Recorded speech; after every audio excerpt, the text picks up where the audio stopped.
Okay, so boom, y'all. Our first month in business, we make $104,000. This is the product that I was selling. This is the knotless cape bonnet. That was the first bonnet that I got printed off by a next door neighbor. Okay.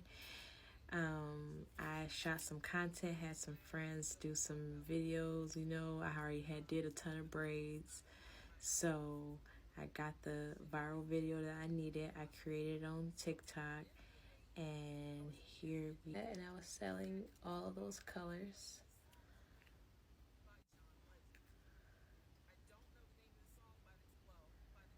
So that's how much we made in the month of October.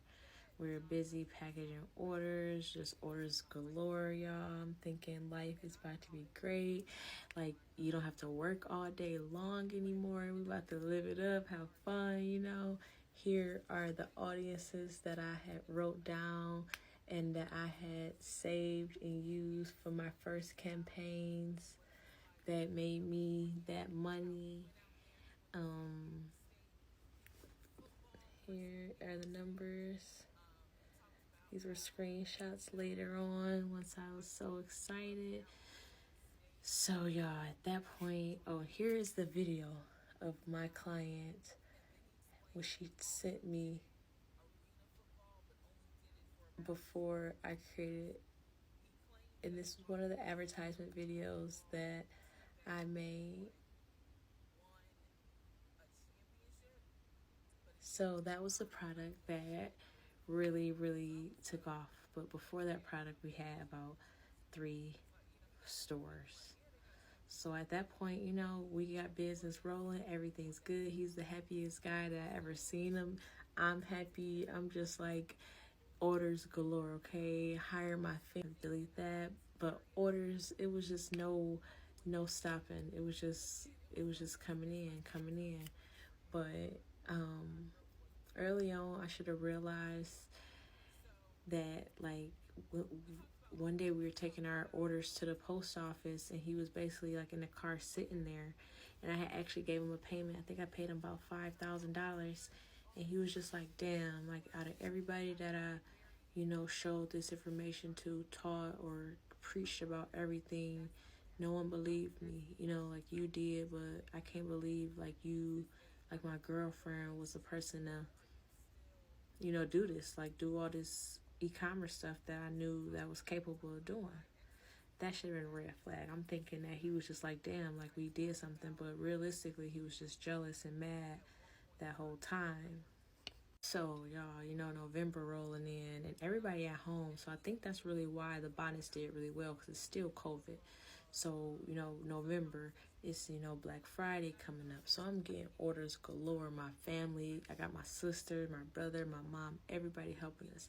And I think he started feeling some type of way. So he started saying, like, oh, okay, I want my mom to help. I want this, I want that. So now we're spending extra money on, like, buying printers. We had, like, bought 7 or 8 printers so everybody could just help us, because we was getting backed up. The supply chain from China with COVID, they was holding our orders up. So we selling 1,000 blacks in a week. Then we running out of all the blacks we just ordered, so we had to place another order. So it's all just trial and error and learning. But one thing I did know, because I had my previous background from Peloton, was that I should have stopped the business. I should have not stopped it, but paused it, put sold out, got all inventory, get caught up. But he was so greedy that he just wanted to keep selling. Like, it was a point where we were selling bonnets and we had none. Like, we were selling thousands and thousands of black bonnets and we had not one black bonnet that had arrived yet. But he was like, oh, okay, well, we got the people's money first, then we can we'll get the bonnets and we'll do this and do that. So it was a bunch of, like, movement of money. Then it was movement of my money, because for one, I learned and taught myself the credit course and got my credit right. So I was literally advertising on all my own credit cards. And then I had got some money. I believe one of my friends helped me get, like, a little small loan. I think I got like $15,000 or something. It was in the midst of COVID, one of those loans for, like, businesses. And I got that, and I literally used all of that to invest into Knotless K. We were running ads, we were spending money. He told me, hey, Kayla, like, to learn more, like, the store isn't right. We have to get a mentor. We have to get our back end set up. We got to pay for this. We got to pay for that. We got to do this. We got to do that. And I'm just listening to him because I'm thinking, okay, he's been in this space. He's an expert. You know, he's showing me all this stuff. I have no idea about this stuff. I'm just learning from him. So I trust you. As long as I'm living good and have a good life, like, I trust you. Do what you have to do so the business continue to grow. So we end up like hiring this guy named Rudy that we pay like $1,000 a month to. Well, not we, my business pay $1,000 a month to, which over the course of however, it was like $17,000 for the year to help us with our back end. But the information that he did give was very good. But like even within that, it would be meetings and certain things that he wouldn't tell me about. Oh, Kayla, you're the creative. You don't need to know about this tart, da-da-da-da. Even though I was fine with that because I don't like all the back-end things, I did want to be in those meetings just to learn because you learn it and then you put it off on other people. So he was just in those certain meetings. He would tell me about like webinars and different things, extras, but like the meetings and communicating because he knew that I wasn't going to be comfortable and open to spending that type of money and doing that type of thing. So a lot of like the costs and everything he wasn't fully transparent on because he knew that, oh, you're gonna stress out. Like I know what's best, just trust me. So y'all, it's November, middle of November, and what we do? We young, we black, we got getting money. We said, let's fuck it, let's take a trip. Let's go to Miami. Let's go splurge a little bit. Let's go have some fun. Let's go rent some cars that we ain't never rent before. Let's drive them, you know. And even though I was investing all my own money and we was making money, it was almost like I didn't care because I wouldn't have made that money without his skill set of running ads and knowing what to do further to push them further. So I was just open, even though I feel like, dang, I should have not. I was open with it because I thought that, okay, we doing this together. Like, I didn't have no ill intention or thinking, oh, I gotta protect this from him because he's gonna try to take it from me, which I should have. So like this was one of the cars that we rented while we were out there, and we had a great time riding that. We just went to breakfast and we just watched our store grow, all the sales. We went to the Versace mansion, y'all. We went on a date, we had dinner.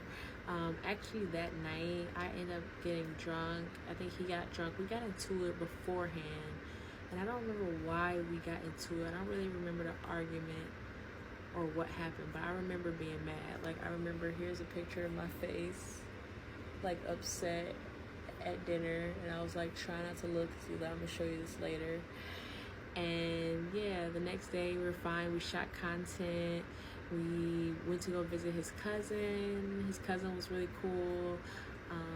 And then we came back home. Once we got back home, it was literally all business. Like, we had to get our orders. It was the next upcoming week was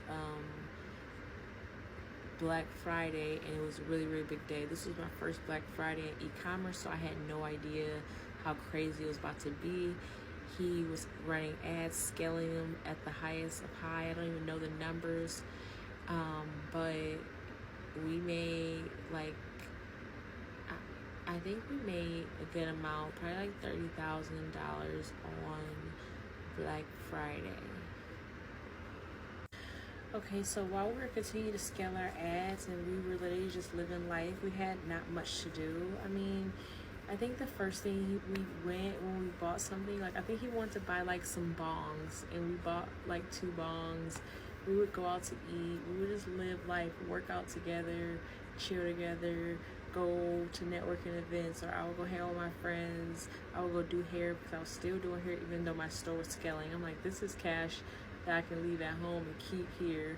But then he started complaining about that, like, you're taking too much time away from the business. You can't be working in the business and growing it. You're the visionary. You have to do this. You have to do that. So he actually started getting like strict and started acting like he was my manager and started nitpicking everything I did. Like, oh, you can't do that. Okay. Oh, you can't do that. We have to do this. And just had everything for me to do from the time I woke up